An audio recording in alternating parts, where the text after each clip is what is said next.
रामाराज बनवासी ने बनवासी बस्तियों में मिठाई बांटे। गाजीपुर, जहां पैसे वालों की दिवाली होती है वहीं गरीब दलित मलिन बस्तियों में रहने वाले लोगों की दिवाली और होली एक बराबर होती है। जखनिया विधानसभा 373 के भाजपा प्रत्याशी रहे रामाराज बनवासी ने आज मनिहारी ब्लॉक अंतर्गत बसेवा वनवासी बस्ती में मिष्ठान वितरण करके वनवासियों के साथ दीपावली मनाई। उन्होंने लोगों को जागरूक भी किया कि अपने पुराने रोजी रोटी को छोड़कर के आप सभी लोग अपने बच्चों की पढ़ाई पर ध्यान दें। बच्चे पढ़ेंगे, भविष्य को संवारेंगे। सरकार की सारी व्यवस्थाएं निःशुल्क है, कहीं फीस नहीं देना है।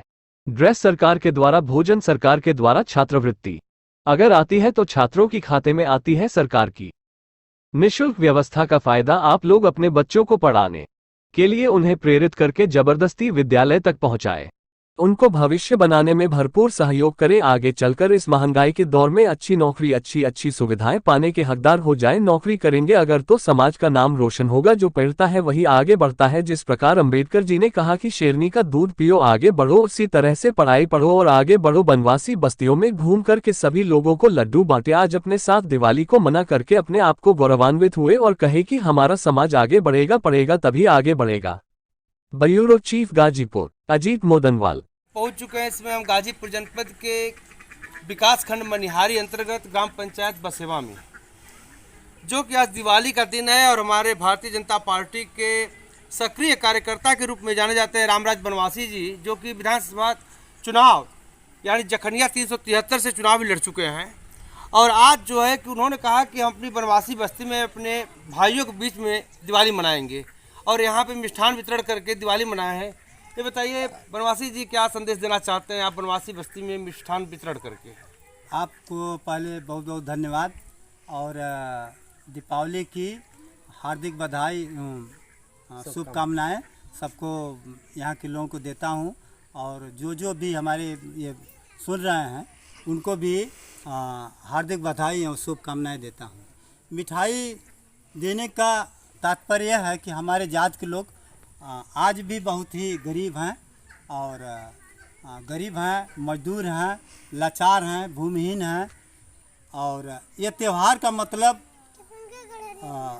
आर्थिक स्थिति से इतना कमज़ोर है कि त्यौहार का मतलब ही नहीं समझ पाते हैं।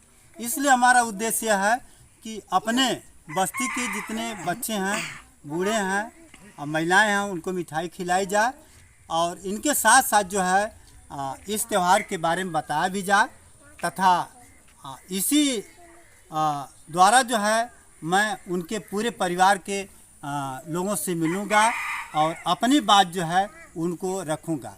यहाँ जितने गार्जियन को मिठाई खिलाए हैं, बच्चों को मिठाई खिलाए हैं, उनसे हमने ये आग्रह किया है कि अपने बच्चे को स्कूल भेजिए पढ़ने के लिए। पढ़ेंगे लिखेंगे तभी यह समाज आगे जाएगा। और जो आप गलत जो आदत है जैसे शराब है, नशाखोरी है, ये सब छोड़ दीजिए, अंधविश्वास को छोड़िए, तभी जाकर के इस समाज का जो है प्रोग्रेस हो सकता है। क्योंकि शिक्षा ही एक ऐसा माध्यम है जो सारी लड़ाई को लड़ा जा सकता है, चाहे वह बेरोजगारी हो, असमानता हो, अंधविश्वास है, आर्थिक हो, ऐसे और अज्ञानता हो, ये सब को दूर करने के लिए एक शिक्षा ही है। और इसमें जो है हमारे बहुत ही सहयोगी लोग हैं जो आज दीपावली मना रहे हैं। हमारे भाई साहब भी हैं जो बगल में खड़े हैं, रेलवे के अधिकारी हैं, इंजीनियर साहब, इनका भी बहुत बड़ा सहयोग है। ये भी हमारे साथ बनवासी बस्तियों में एक सामाजिक कार्य अच्छा करते हैं और जो बच्चे पढ़ते लिखते हैं उनको भी सहयोग देते हैं। जो बीमार हैं उनको भी दवा दारू के लिए भी दारू का मतलब यह है कि दवा से संबंधित उनको जो है सहयोग मिलता है। तो यही जो दीपावली का हम लोग का सबसे बड़ा वो है कि यह जो बस्ती में मनाने का, कि हमारे बस्ती के लोग यह समझें कि दीपावली का मतलब क्या होता है। दीपावली से जो है अब देख रहे हैं कि इनके बीच में साफ़ सुथरा है, इनकी झोपड़ी साफ़ सुथरा है, गोबर वोबर डाल करके अपने घर आंगन को भी साफ़ कर लिए हैं, महिलाएं भी साफ़ सुथरा से रह रही हैं। तो एक तरह का बदलाव हुआ है और बदलाव हो भी रहा है, लेकिन सबसे बड़ा बदलाव इनकी शिक्षा है। शिक्षा का बदलाव जब होगा, इनके बच्चे पढ़ेंगे लिखेंगे तो समाज जो अगड़ी समाज है उसके साथ कंधे से कंधा मिलाकर चल सकते हैं।